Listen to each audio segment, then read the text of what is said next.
Alright guys, in this video I want to go over some of the things that some 3D printing nerds are saying should be sitting around your printer, but that definitely should not. 3D printers are awesome machines, but they have electricity running through them, and therefore anything alcohol related should not be left around the printer because fire, things can catch fire.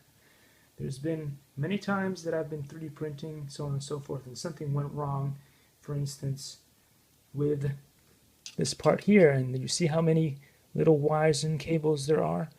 Anything could go wrong. Bits of pieces have come off my printer, not now, perhaps because now it's all like metal, but whenever you make a modification, for instance, if you have plastic parts, things can melt. This can end up on the hot end and stuff.